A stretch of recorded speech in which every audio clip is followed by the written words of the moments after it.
कहानी पंचतंत्र से मूर्त बाटूनी कछुआ। एक तालाब में एक कछुआ रहता था।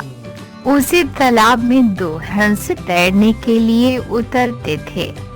हंस बहुत हंसमुख और मिलनसार थे। कछुए और उनमें दोस्ती होते देर न लगी। हंसों को कछुए का धीमे धीमे चलना और उसका भोलापन बहुत अच्छा लगा। हंस बहुत ज्ञानी भी थे। वे कछुए को अद्भुत बातें बताते, ऋषि मुनियों की कहानियां सुनाते। हंस तो दूर दूर तक घूमकर आते थे, इसलिए दूसरी जगहों की अनोखी बातें कछुए को बताते। कछुआ मंत्रमुग्ध होकर उनकी बातें सुनता। बाकी तो सब ठीक था, पर कछुए को बीच में टोका टाकी करने की बहुत आदत थी। अपनी सज्जन स्वभाव के कारण हंस उसकी इस आदत का बुरा नहीं मानते थे। उन तीनों की घनिष्ठता बढ़ती गई।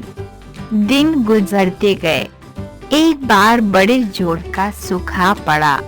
बरसात के मौसम में भी एक बूंद पानी नहीं बरसा। उस तालाब का पानी सूखने लगा।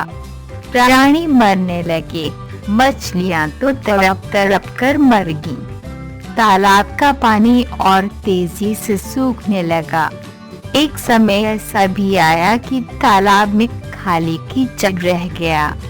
कछुआ बड़े संकट में पड़ गया।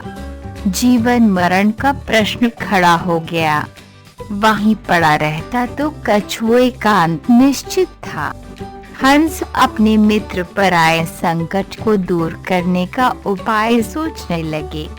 वे अपने मित्र कछुए को ढाढ़स बंधाने का प्रयत्न करते और हिम्मत न हारने की सलाह देते। हंस केवल झूठा दिलासा नहीं दे रहे थे, वे दूर दूर तक उड़कर समस्या का हल ढूंढते। एक दिन लौटकर हंस ने कहा, मित्र, यहाँ से 50 कोस दूर एक झील है, उसमें काफी पानी है, तुम वहाँ मजे से रहोगे। कछुआ रोनी आवाज में बोला, 50 कोस? इतनी दूर जाने में मुझे महीनों लगेंगे, तब तक तो मैं मर जाऊंगा। कछुए की बात भी ठीक थी। हंस ने अकल लड़ाई और एक तरीका सोच निकाला। वे एक लकड़ी उठाकर लाए और बोले, मित्र, हम दोनों अपनी चोंच में इस लकड़ी के सिरे पकड़कर एक साथ उड़ेंगे। तुम इस लकड़ी को बीच में से मुंह से थामे रहना। इस प्रकार हम उस झील तक तुम्हें पहुंचा देंगे। उसके बाद तुम्हें कोई चिंता नहीं रहेगी। उन्होंने चेतावनी दी, पर याद रखना, उड़ान के दौरान अपना मुंह न खोलना, वरना गिर पड़ोगे। कछुए ने हामी में सिर हिलाया। बस लकड़ी पकड़कर हंस उठ चले। उनके बीच में लकड़ी मुंह दाबे कछुआ। वे एक कस्बे के ऊपर सो रहे थे कि नीचे खड़े लोगों ने आकाश में अद्भुत नजारा देखा। सब एक दूसरे को ऊपर आकाश का दृश्य दिखाने लगे।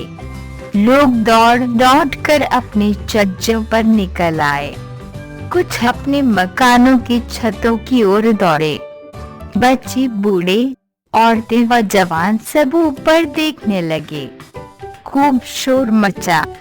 कछुए की नजर नीचे उन लोगों पर पड़ी।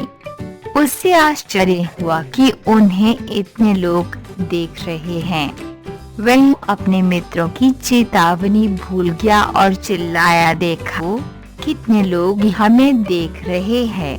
मुंह के खुलते ही वह नीचे गिर पड़ा। नीचे उसकी हड्डी पसली का भी पता नहीं लगा। सीखा, बेमौके मुंह खोलना बहुत महंगा पड़ता है।